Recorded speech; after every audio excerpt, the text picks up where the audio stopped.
Bismillahirrahmanirrahim. Terus jadi malah perempuan. Terakhir ada kasus yang ramai itu perempuan disakiti oleh seorang laki-laki yang badannya tegap gitu atau kering atau ya biar fair ya. McGregor atau Habib Nurmagomedov nggak apa-apa lah. Karena kan ini maksudnya biar fair. Kalau dengan perempuan, di mana akhlak kita dengan perempuan? Bahkan di zaman Nabi, ketika ada seorang perempuan dilecehkan oleh Bani Qainuqa, itu langsung satu suku itu diusir sama Nabi. Satu suku diusir. Makanya nanti kalau teman-teman baca sejarah Yahudi di Madinah kan ada 3 kabilah Yahudi tuh. Bani Nudair, Qainuqa dan Quraidah. Salah satu di antara 3 kabilah Yahudi yang ada di pinggir kota Madinah itu terusir gara-gara apa? Kalau kita baca runut kasusnya kenapa?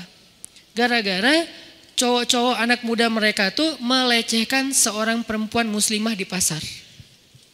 Itu alasan utamanya. Jadi ada cewek muslimah lagi belanja di pasar, orang Yahudi ini kan suka bikin prank kan? Tapi prank itu bukan dari Yahudi ya. Ustadz suka? Enggak. Saya suka memberikan surprise. Bukan prank. Prank ini identik dengan, kan ada yang modelnya dulu tuh di luar negeri cukup ramai juga acara di televisi kayak gitu. Yang kayak ngagetin, bikin orang deg-degan, bikin orang nangis, bikin orang takut, bikin orang apa. Ini sebetulnya tabiat orang-orang Bani Israel. Mereka tuh suka ngeprank orang di jalan. Nah ini anak muda yang kurang kerjaan kali. Jadi mereka kayak gak punya kerjaan, akhirnya nyari kerjaan atau ngerjain orang. Di pasar ada cewek muslimah lagi belanja. Mungkin cewek ini cantik. Digodain karena dia menjaga kehormatan, gak diladenin sama dia. Kalau kita gak, mungkin kalau misalnya dia bukan perempuan yang menjaga kehormatan, itu diladenin. Dianggap bercanda. Misalnya telepon nyasar diladenin, WA nyasar diladenin, akhirnya dihipnotis, hilang ATM segala macam. Nah ini karena dia menjaga kehormatan, dia nggak mau ngeladenin, dia pergi aja. Digodain lagi dia pergi. Lama-lama mereka ngerasa kayak garing kan, karena nggak direspon. Karena dia merasa garing, akhirnya main kasar.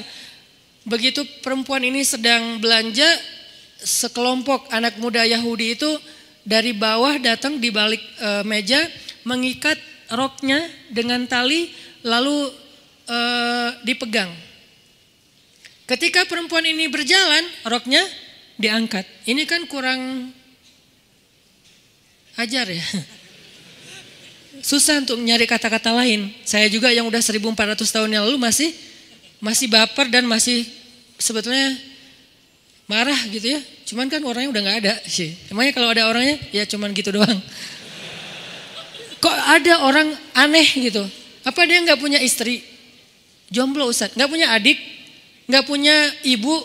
Gimana kalau adiknya, ibunya, anaknya, istrinya, kakaknya diperlakukan kayak gitu? Kan seseorang itu melihat gimana memperlakukan orang lain itu,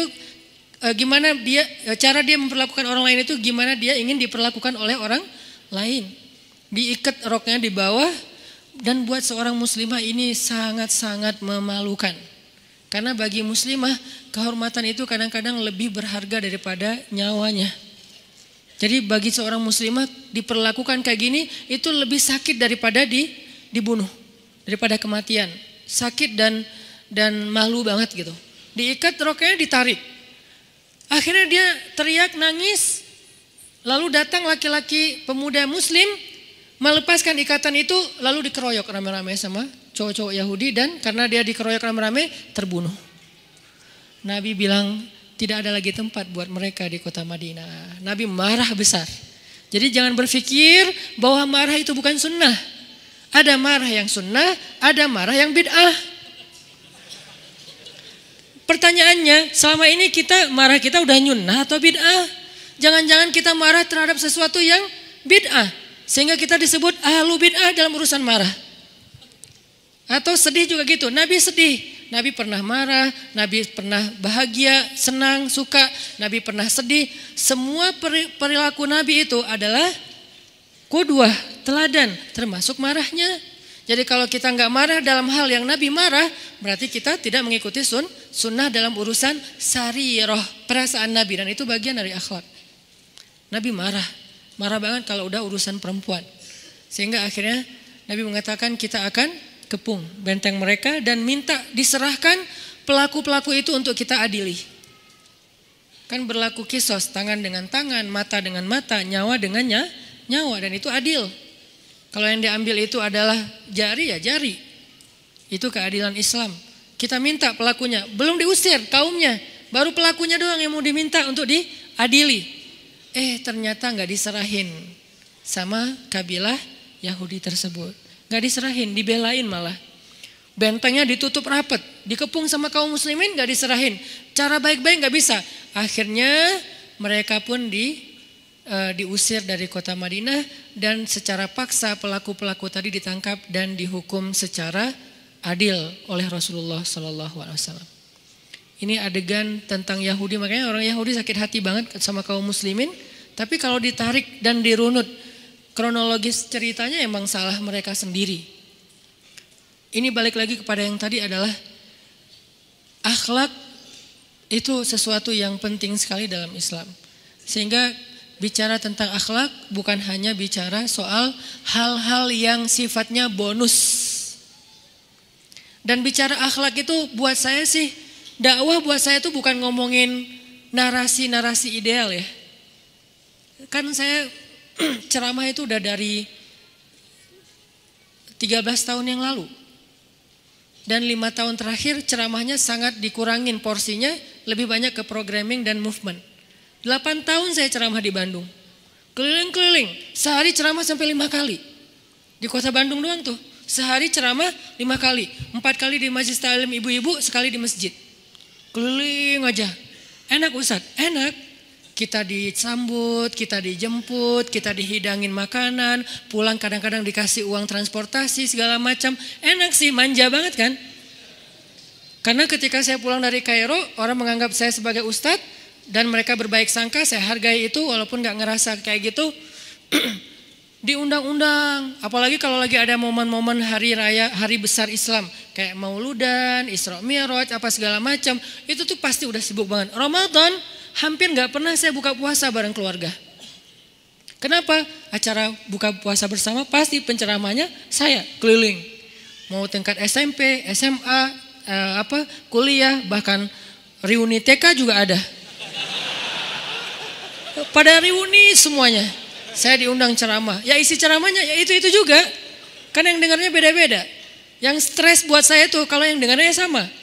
Kadang-kadang majelis taklim ibu-ibu pagi ya. Pagi ada 2. Jam 8 1, jam 11 1. Ibu-ibu jam 8 udah hadir, pas saya pergi ke jam 11 dia lagi. Loh ibu kan tadi udah, pengen dengar lagi Ustadz.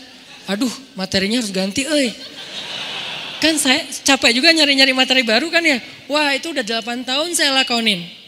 Tapi apakah berubah sosialnya? Hampir tidak ada yang terlihat signifikan. Kita pernah merasakan masa-masa dai-dai kondang kita di masa-masa sebelum ini.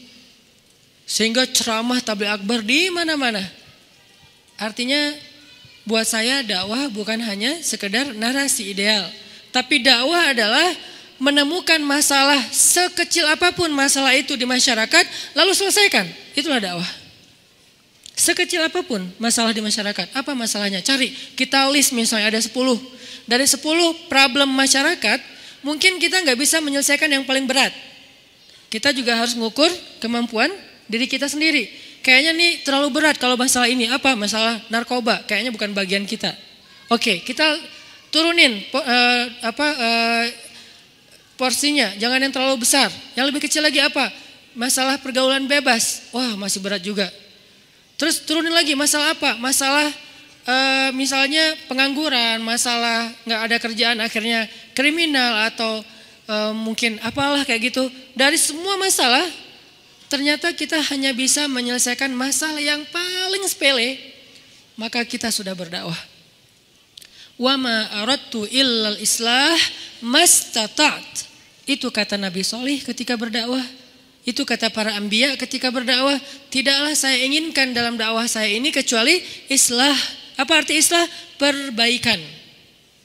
Bukan ceramah. Walaupun ceramah salah satu di antara variabel untuk memperbaiki sosial ataupun masyarakat. Tetapi bukan satu-satunya.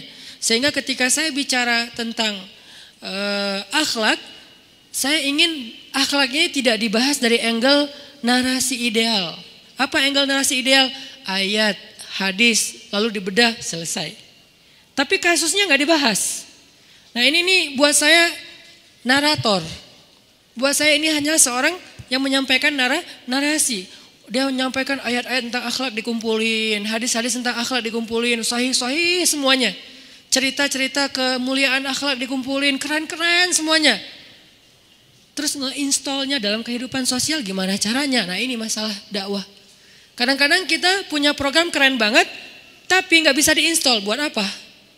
Punya program keren banget, tapi nggak bisa di-download. Buat apa? Program keren, gede kapasitasnya, tapi nggak bisa di-download. Berarti kita harus mencari sesuatu yang bisa di-install, bisa di-download, sehingga bisa aplikatif. Sehingga ketika saya bicara tentang akhlak, kita akan melihat realitas. Salah satu realitas baru dan cukup nyata dalam kehidupan kita sekarang adalah kehidupan bersosial media. Syukran ya Rabbi, syukran, hadaita qalbi, syukran.